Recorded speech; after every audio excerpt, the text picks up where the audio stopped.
where they leave people all alone in the wilderness. Season 7, they're in Alaska.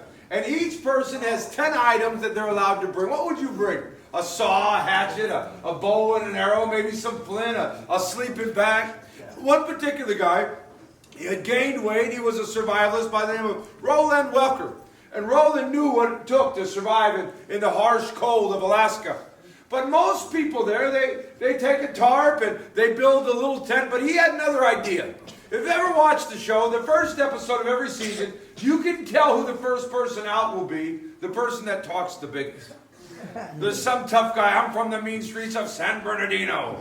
Nothing scares me. I hope a bear attacks me. I'll kill the bear with my bare hands, and then I'll get another tattoo on my arm of a bear. I can't wait. It's going to be awesome. And then at night they hear like a couple of crickets. Like, oh my goodness, what's that? And then they hear an owl. Woo, woo, woo. I need to get out of here. I need to get out of here. And then they tap out and they make the call and they get picked up. And then there are most of the contestants, they build little shanties. They build little shacks. It's temporary. It will protect them from the rain, but the wind seems to get through. But Roland had a different idea. He scouted a little bit longer than the rest of them, and he found these enormous rocks. And then he took his saw and he started cutting down whole trees, and for about 4 or 5 weeks, he worked on building this shelter. And he made it like a log cabin. In fact, they said he took more than 150 hours. In the course of making this cabin, he would lose something like 42 pounds. But he was determined because he knew it was going to get colder. He knew the storms would come, and he wanted to win the $1 million. He was the first guy that lasted 100 days. By the end of it, he had lost 72 pounds.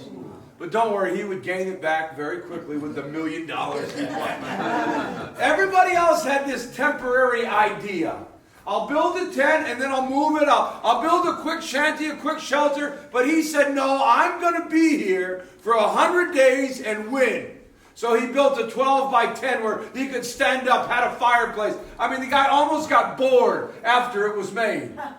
If you have a home and you want to make improvements, you go down to City Hall and the first thing they're going to ask you before they give you a permit is they're going to say, let us see the blueprints.